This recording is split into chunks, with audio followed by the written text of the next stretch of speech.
첫째 날 요한계시록의 마지막 쟁투. 예, 요한계시록의 마지막 쟁투라는 제목입니다. 그래서 아까도 말씀드렸지만 이제 갈등이 있잖아요. 쟁투. 그 쟁투의 그 이슈가 무엇인지 우리 계시록을 통해서 우리 다 같이 알아보도록 하겠습니다. 계시록 14장 7절 9절. 그가 큰 음성으로 이르되 하나님을 두려워하며 그에게 영광을 돌리라. 이는 그의 심판의 시간이 이르렀음이니 하늘과 땅과 바다와 물들의 근원을 만드신 이를 경배하라 하더라. 또 다른 천사 곧 셋째가 그 뒤를 따라 큰 음성으로 이르되 만일 누구든지 짐승과 그의 우상에게 경배하고 이마에나 손에 표를 받으면. 계시록 4장 11절.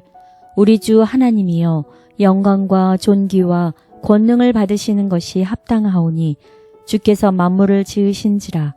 만물이 주의 뜻대로 있었고 또 지으심을 받았나이다 하더라.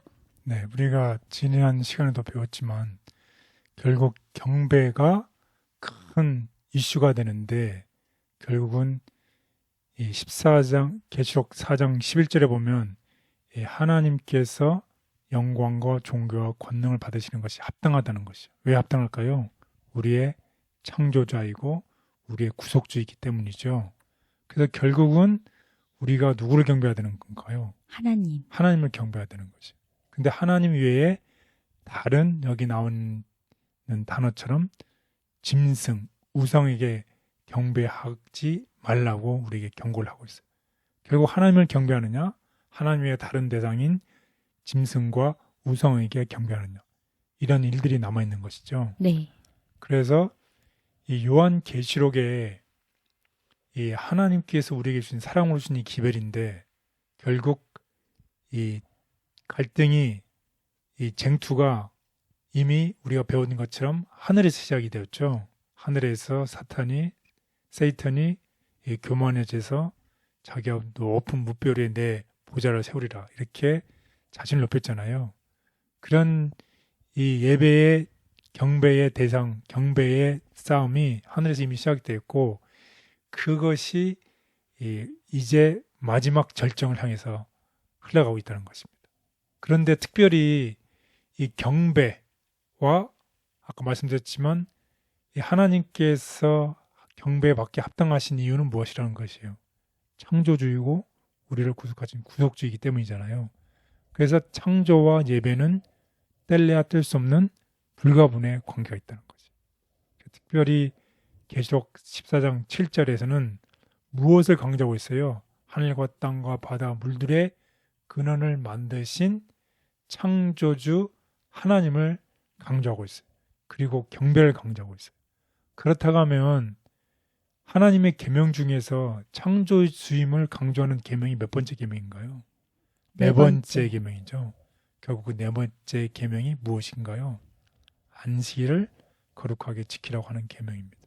기억하여 거룩히 지키라. 예. 그래서 안식일 하면 거기에는 하나님이 우리의 창조주이심을 아주 독특하게 얘기하고 있는, 강하게 강조하고 있는 안식일의 계명이 있습니다. 그것 때문에 우리를 예배를 받으시기 합당하다는 것이에요. 그렇기 때문에 이 성경의 진리, 안식일의 진리를 가지고서 경배의 대상이 분명히 밝혀져 있기 때문에 마귀가 안식일 계명을 좋아할까요? 싫어할까요? 싫어요. 싫어할 수밖에 없죠. 네. 그래서 우리 배우겠지만 이제 짐승을 통해서 하나님의 계명을 이제 바꾸는 일을 하잖아요. 네. 경배의 이 방법을 안식일을 통해서 하나님을 경배해야 되는데 안식일 대신에 거짓 안식일이 등장하게 되죠. 그런 갈등의 배경에 대해서 우리 공부를 하고 있습니다. 그런데 결국 종말에 우리는 한 편만 경배하게 될 것이라는 거죠. 하나님을 경배하든지 아니면 짐승에게 경배하든지 이 중간은 없다는 거지. 그래서 우리는 우리를 만드신 하나님을 예배하거나 혹은 앞으로 공부하겠지만 바다에서 나온 짐승을 경배하게 될 것이라는 거지. 결국 우리의 선택이 필요하다는 것입니다. 둘 중에 한 가지만 선택할 수 있는 이 선택에서 우리가 하나님을 예배하든지 짐승을 예배하든지, 다른 말로 하면 우리가 하나님을 예배하지 않으면 우리는 짐승을 예배하게 된다는 것입니다.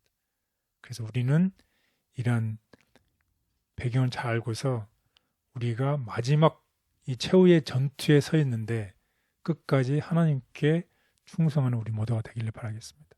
그런데 만약에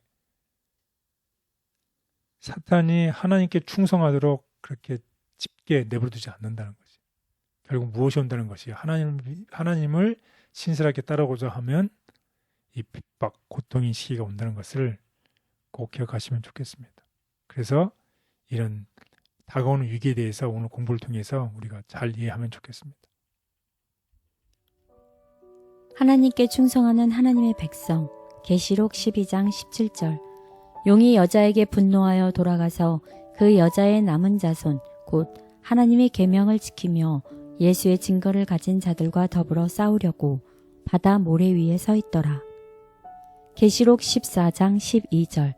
성도들의 인내가 여기 있나니 그들은 하나님의 계명과 예수에 대한 믿음을 지키는 자니라. 네, 하나님을 경배하려고 하는 하나님의 백성을 사탄이, 용이 가만히 둘 리 없지요. 그래서 이 핍박을 한다는 것이죠.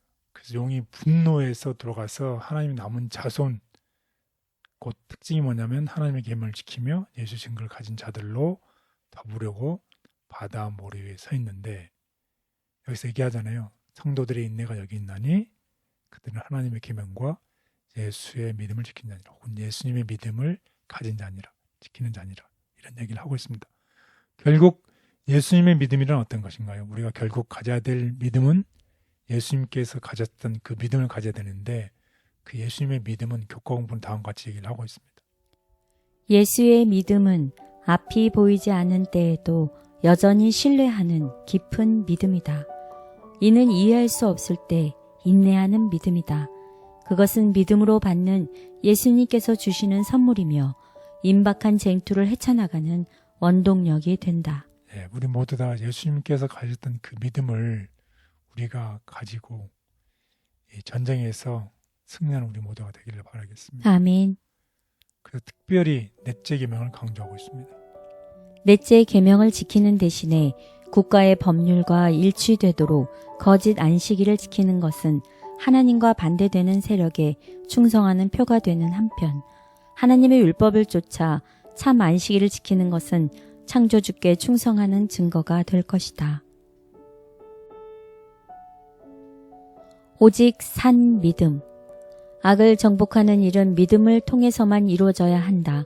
싸움터로 나가는 자들은 반드시 하나님의 전신갑주를 입어야 한다는 것을 깨닫게 될 것이다. 믿음의 방패는 저들의 방어물이 될 것이며 저들로 정복자가 되고도 남음이 있게 할 것이다.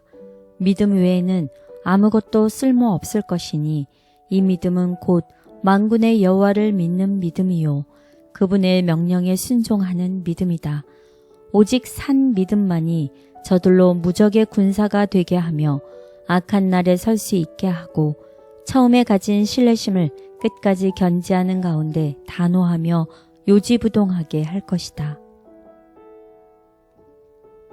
계명 대신 거짓 안식일을 지키는 것은 짐승을 따르는 표가 되지만 하나님을 경배하고 안식일을 지키는 것은 계명을 지키며 예수의 믿음을 가진 증거가 된다. 창조의 기념일인 안식일. 안식일은 창조를 기념하기 위하여 제정되어 사람들의 마음을 살아계신 참 하나님께로 향하게 한다. 하나님의 창조력에 대한 사실들은 이스라엘의 하나님이 이방의 신들보다 뛰어나신 하나님이시라는 증거로 성경 전체에 걸쳐 언급되고 있다. 안식일을 계속 준수해 왔다면 사람들은 창조주를 기억하고 사랑하며 존경과 경배의 대상으로 삼았을 것이며 따라서 우상 숭배자나 무신론자 그리고 이교도는 하나도 생겨나지 않았을 것이다. 분주한 일상 속에서 내리는 결정 가운데 하나님을 마음에 모시지 않으므로 하나님의 뜻과 다른 결정을 내릴 때가 있음을 봅니다. 일상의 사소한 일에서부터 자신을 내세우기보다 하나님을 신뢰하며 그 뜻을 따를 수 있게 도와주옵소서. 예수님의 이름으로 기도드렸습니다. 아멘.